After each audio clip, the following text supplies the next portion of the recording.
Welcome back to Backcap, your source for competitive TF2 coverage. I'm your host Lunch, and this is episode 21 with clips from teamfortress.tv. We'll be covering the week of the 2nd to the 8th of April. It's a meaty episode this week, so we hope you brought your appetite. Playoffs are finally here for ESEA Invite, and we'll be covering all the matches played up until the lower bracket finals and the grand finals. We'll also cover one Ozfortress match this week, Jasmine Tea versus Cooking with Coolio, as well as the grand finals of the Ozfortress Mercenaries Cup. We're making up for the drought of news last week with an extra serving this episode. TF2 will make another appearance at DreamHack this summer, with a series of 4 qualifier cups leading up to the event. Roster changes from around the globe, as Bird Noises in North America, DD plus 5 Abs in Europe, and Can't Stump the Trump in Australia all made changes to their starting lineups. The ESEA Season 21 Invite Playoffs kicked off this Monday. RONIN, froyotech, EVL Gaming, and Street Hoops eSports all qualified for placement in the double elimination bracket. Maps were predetermined for each round, which will be played in a best-of-3 format. It has been more aggressive. They do have Uber, and EVL just now got theirs. Oh, but Banny bombs against Nursey and Slimnish get away. Oh my goodness. Unbelievable. Oh it's my goodness, wild. What a great bomb for Banny.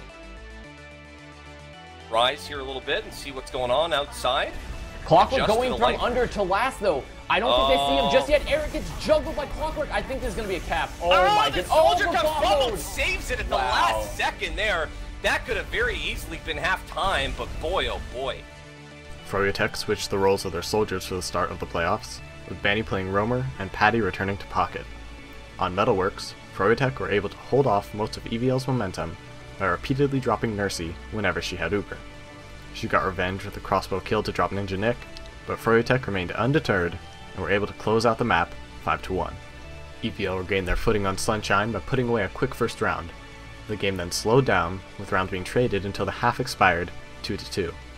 froyotech won 2 more points after the half, before EVL answered back with a round of their own. With the score 4-3 in favor of Froyo, they rolled EVL on mid and had a full advantage pushing into last. A Hastassin sticky trap dropped Ninja Nick, which gave EVL a breath of life and control of their second point. With just 5 minutes left in the game, Free State surfed some spam from EVL across the last point to land right in front of Nursey and kill her.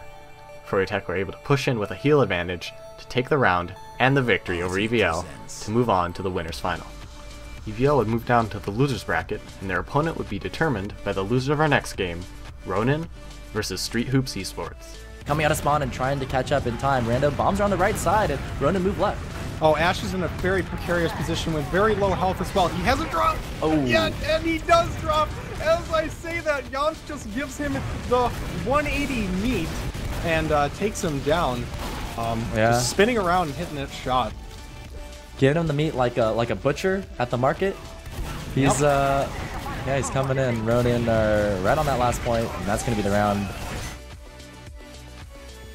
Kind of keeping it's kind of actually a good sentry gun, but unfortunately, Showstopper just holy shit. This is actual Highlander. Showstopper just killed himself to give Alex some ammo to build a sentry gun. Alex is actually blocking rockets with his face to try to save the little sentry gun that could. This matchup was a contest between last season's first and second place finishers, and RONIN looked to exert their dominance against the 4th seeded Street Hoops.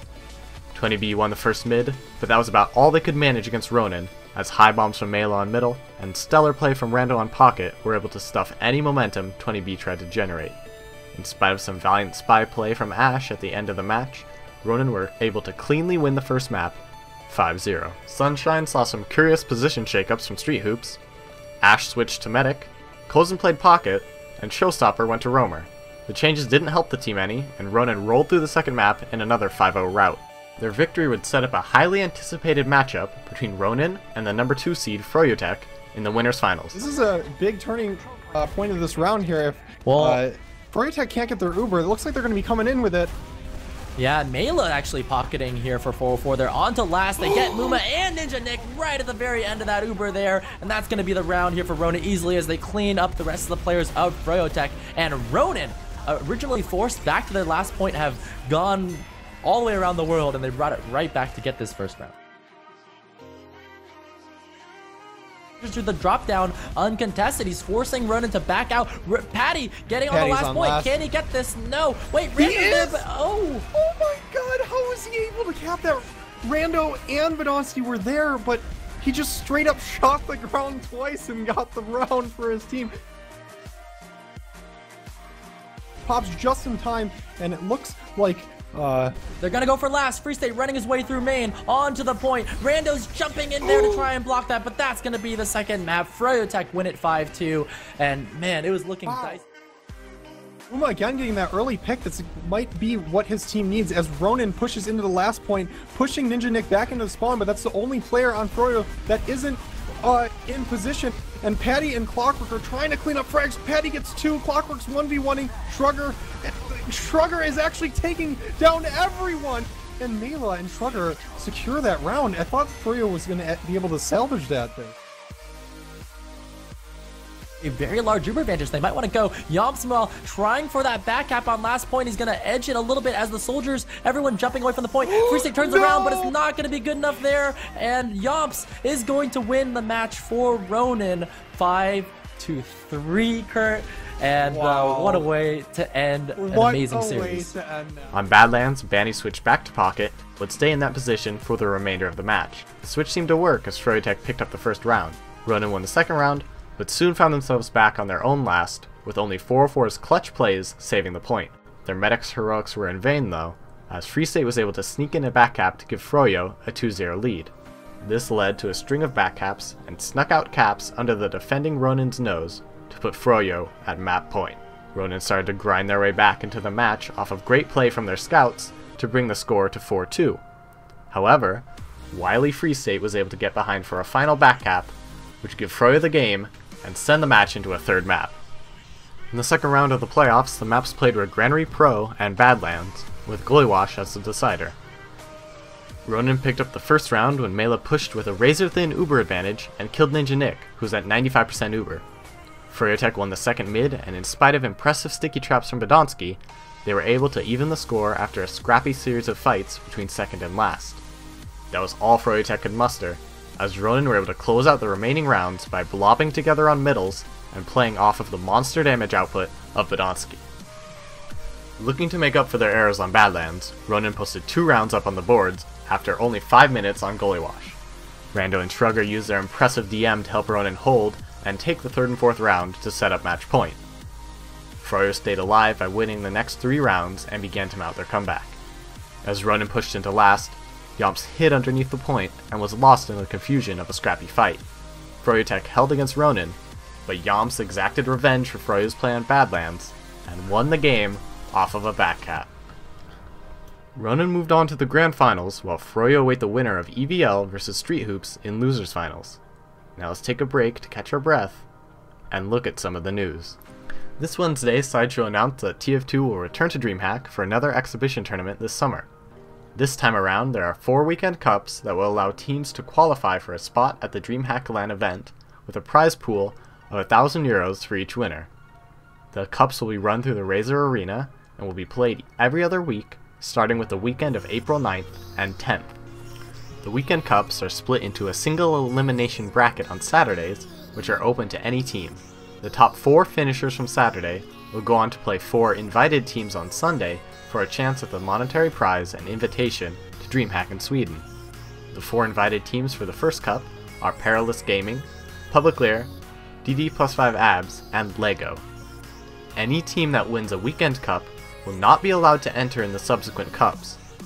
Exciting announcements from the European TF2 scene. 5th place finisher in ESEA Invite, Bird Noises, have announced that they are dropping Hellbent from their roster. The team felt that the Roamers' attitude clashed with the rest of the team, and that their best option would be to look for a replacement in the off-season. Bird Noises have a few months to look for a new pickup, and it's good to see Invite teams staying around with a mostly unchanged roster from season to season. Have you recuperated from Ronin vs froyotech yet? Hopefully so, because we're moving on to our final playoff match this week, with EVL Gaming and fan favorite Street Hoops. Back there, but not really making his presence known. Would you rather see EVL? Well, and it looks like they are starting to actually move a little bit. Nursey gets dropped by the trap from Swan. I think AIM was trying to check it. or bot mode one of the two soldiers, but didn't actually shoot the stickies, I don't think, and just got rocked. There, Nursey did, by the trap, getting dropped, and now Kozin with a full advantage. So the Uber is now up for 20B, and they probably want to go with this one sooner than later. That's exactly what they're going for as they move out the top right side this time. Will finally pop it off. This could be the end of EVL season if 20B is successful on this cap. They're pressing across the point right now. They have a lot of time down. They need to prevent that soldier from landing on the point. Street Hoops caps it off, and they will take this lower round 1 matchup. This match was the first opportunity for a team to be knocked out of contention for the finals. The winner would move on to face froyotech, and the loser would be off of the podium. The maps were the same as the upper bracket finals, starting off with Granary Pro. Street Hoops capitalized on EVL's mistakes to start off with the lead. Both teams played fairly passive mids, but 20B came out on top, stringing together 3 more rounds with the help of a Nursey drop to a Dewatna sticky trap to widen their lead to 4-0. EVL then put 2 points on the board to make the score 4-2, but Nursey died to another sticky trap from Dewatna in the next round, as EVL tried to push into second, and time expired on the first map with 20B on top. On Badlands, Street Hoops quickly won the first round and were able to hold off EVL's pushes into last in the second round. Assassin dropped Kozin with Uber with a sticky trap, but Alec and Ash combined for a backcap to give 20B a 2-round lead. The game began to slow down, and EVL evened out the score at 2-all. Street Hoops held the advantage in post-Uber fights, and were able to close out the game 5-2.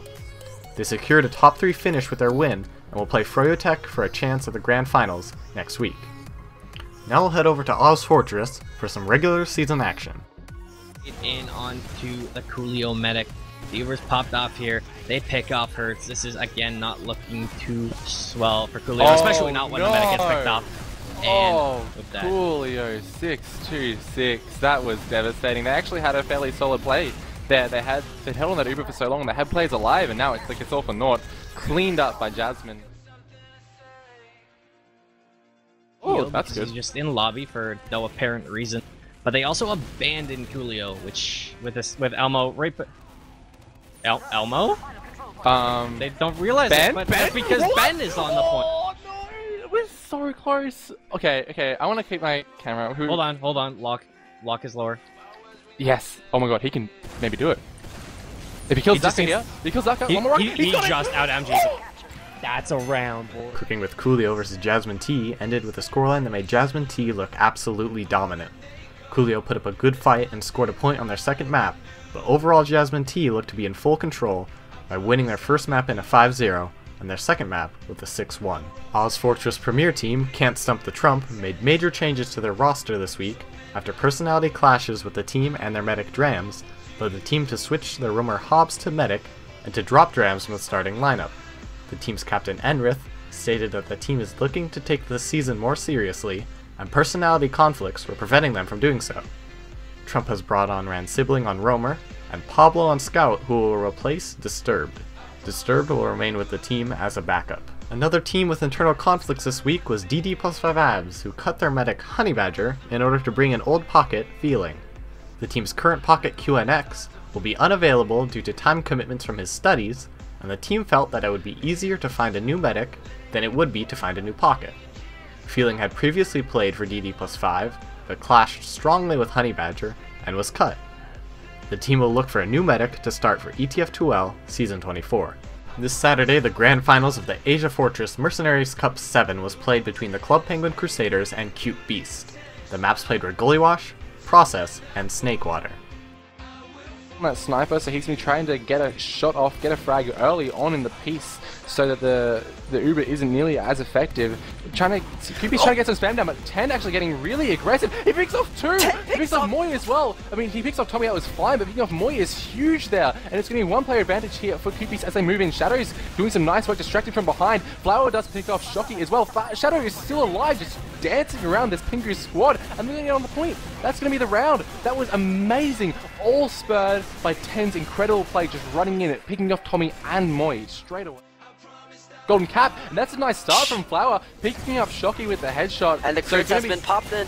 but the Uber hasn't popped as well, so it looks like surely some players on QBeast are about to die. Fury going down, not invulnerable when you have that Gritzkrieg. RLE is pretty low as well, but 10 pick off TJ, so there's 2 players down for Pingu. This actually could happen. QBeast moving in now. Some aggression here from Creep, going to be trying to get some damage done. Lots of players on QBeast are so low. 9 health, 42 health, 15 health.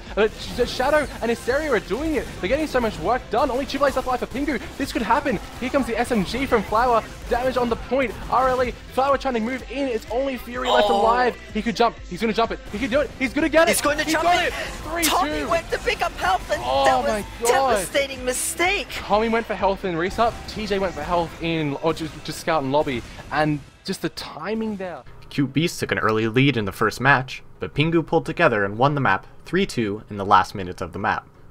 Following that, Pingu took the early lead in the next map, going up 2-0, with QBeast coming close but being unable to take the map, ultimately losing 3-2. QBeast had some standout performances by Fury and Flower, but they were unable to overcome the superior team play of the Club Penguin Crusaders. That's all for us here at Backcap. Look forward to the final 2 matches of ESEA playoffs, as well as the first of the DreamHack Qualifier Cups next week. We'd like to thank you for watching, and we'd appreciate it if you would share this video with your friends. Follow us on Twitter at Backcap Team, and tune in next week for all your competitive TF2 news.